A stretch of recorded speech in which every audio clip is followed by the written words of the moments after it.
قصة داود وسليمان عليهما السلام.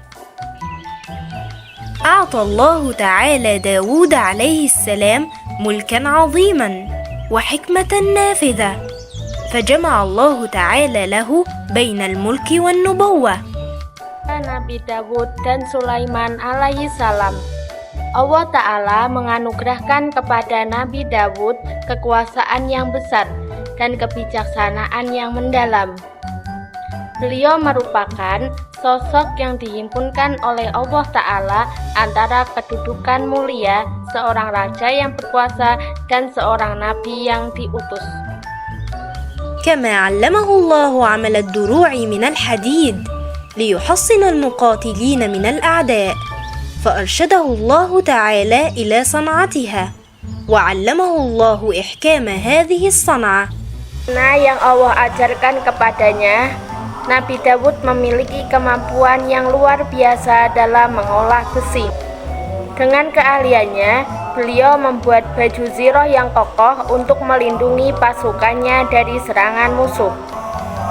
Keterampilan itu bukan hanya hasil usaha manusia, melainkan petunjuk dan ilmu yang Allah ajarkan agar beliau memanfaatkannya dalam kebaikan. ورغم أن نبي الله داود آتاه الله تعالى الملك والنبوة، إلا أنه كان يعمل ولا يأكل إلا من كسب يده، وكان عليه السلام قويا في الطاعة. Memiliki kerajaan yang megah dan kedudukan yang tinggi, Nabi Daud tetap hidup sederhana.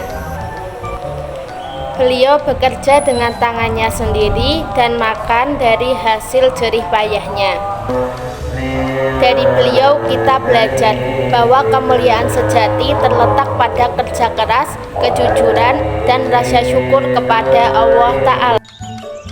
ووهبه الله الصوت الجميل، فكان إذا قرأ كتابه الزبور يقف الطير في الهواء يردد بترديده، وكذلك الجبال كانت تجيبه وتسبح معه كلما سبح. سبحان الله. Putranya, Nabi Sulaiman alaihissalam juga mewarisi kebijaksanaannya yang luar biasa. Allah memberinya suara yang sangat indah. Ketika beliau membaca kitab Zabur, burung-burung di udara pun berhenti dan ikut bertasbih. Bahkan, gunung-gunung pun memuji Allah bersama beliau. Sungguh keajaiban yang menunjukkan kebesaran Allah. ورزق الله تعالى داود عليه السلام بولد هو سليمان، ومن فضل الله تعالى على سليمان أنه أورثه النبوة والملك من أبيه داود عليه السلام. Allah juga menganugerahkan kepada Nabi Dawud berupa anak yang soleh, yaitu Nabi Sulaiman. Dan kepada Sulaiman, Allah mewariskan kenabian serta kerajaan dari ayahandanya. Bahkan, angin pun tunduk di bawah perintahnya. Berhembus kemanapun beliau kehendaki dengan izin Allah. فسخر الله تعالى لسليمان الريح تجري بأمره حيث أراد، كما سخر الله لسليمان عليه السلام الجن عمالا يعملون له ما يشاء ويبنون له ما يريد. وأنعم الله تعالى على سليمان عليه السلام بأن علمه لغة جميع الطيور والحيوانات. Tidak hanya itu, Allah menundukkan kepada para jin agar bekerja kepada Nabi Sulaiman. Mereka membangun apapun yang beliau perintah, istana, menara, dan bangunan-bangunan besar. Nabi Sulaiman juga diberi kemampuan untuk memahami bahasa hewan dan burung, sebuah anugerah yang menunjukkan betapa luasnya ilmu Allah yang dianugerahkan kepada beliau. فذات يوم طلب سليمان عليه السلام الهدهد فلم يجده، فقال: ما لي لا أرى الهدهد، لأعذبنه عذابا شديدا على هذا الغياب إذ لم يأتي بسبب لغيابه.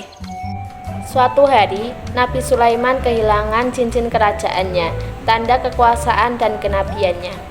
Beliau mencarinya dengan sabar dan merenungi maknanya. Lalu, beliau sadar bahwa kekuasaan sejati hanyalah milik Allah, dan ketika Allah mengembalikannya, beliau sujud syukur atas nikmat itu.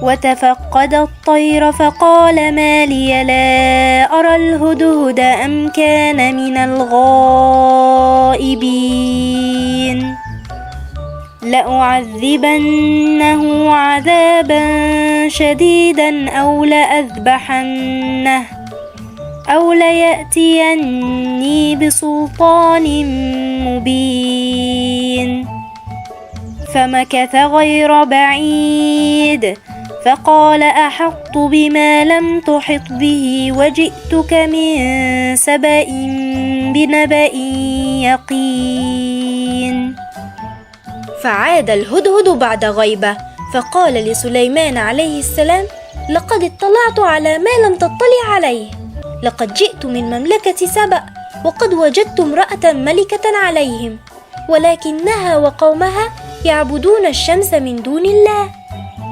Kemudian datanglah kisah Ratu Bilqis dari negeri Saba. Ia mendengar kabar tentang kebesaran Nabi Sulaiman dan kerajaan yang menakjubkan itu. Namun, ia masih ragu apakah Nabi Sulaiman itu benar seorang nabi atau hanya raja yang kuat. Lalu ia mengirimkan utusan untuk membawakan hadiah-hadiah yang berharga untuk mengujinya. عندئذ بعث سليمان عليه السلام مع الهدهد رسالة إلى ملكة سبأ أرسل يدعوهم إلى عبادة الله وحده وأمرهم ألا يستكبروا عن طاعته فحمل الهدهد الرسالة فألقاها إليها فجمعت الملكة وزراءها وشاورتهم في أمرها ثم رأت أن ترسل بهدية لسليمان عليه السلام لتصرفه عن أهل مملكتها فلما جاءت سليمان عليه السلام الهدايا قال لرسولها ارجع بهديتك فإن عندي مما قد أنعم الله علي ما هو خير من هذا ولأبعثن بجنود لا يستطيعون دفعهم. Ketika hadiah itu sampai, Nabi Sulaiman menolaknya dengan penuh wibawa. Beliau berkata, kembalilah kepada tuanmu dengan hadiah itu. Apa yang Allah berikan kepadaku jauh lebih baik daripada apa yang kalian bawa. Beliau juga menegaskan bahwa Allah mampu mendatangkan pasukan yang tak seorang pun dapat menandingi kekuatannya.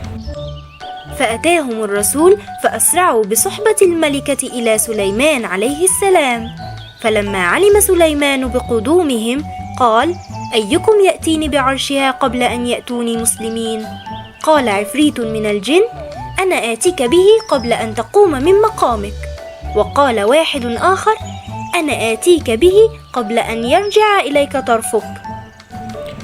Kemudian Nabi Sulaiman berkata kepada pengikutnya, siapa di antara kalian yang mampu membawa singgasana Ratu Bilqis sebelum dia datang ke sini? Seorang jin pun berkata, aku bisa membawanya sebelum engkau berdiri dari duduk. Namun, seorang hamba yang diberi ilmu oleh Allah pun berkata, aku bisa membawanya bahkan sebelum engkau sempat memejamkan mata. Dan seketika itu, singgasana sudah ada di hadapan Nabi Sulaiman. فلما جاءت ورأت عرشها علمت أن عند سليمان الملك العظيم فقالت رب إني تبت وأسلمت مع سليمان لله رب العالمين. Ketika Ratu Bilqis tiba dan melihat singgasananya telah berada di sana, ia terkejut dan kagum. Ia pun menyadari bahwa kerajaan Nabi Sulaiman bukan kekuatan manusia, melainkan tanda kebesaran Allah. Dengan penuh kerendahan hati, ia berkata, ya Tuhanku, aku telah mendolimi diriku sendiri, dan kini aku berserah diri bersama Nabi Sulaiman kepada Allah, Tuhan semesta alam. ماذا تعلمتم أصدقائي من هذه القصة الجميلة؟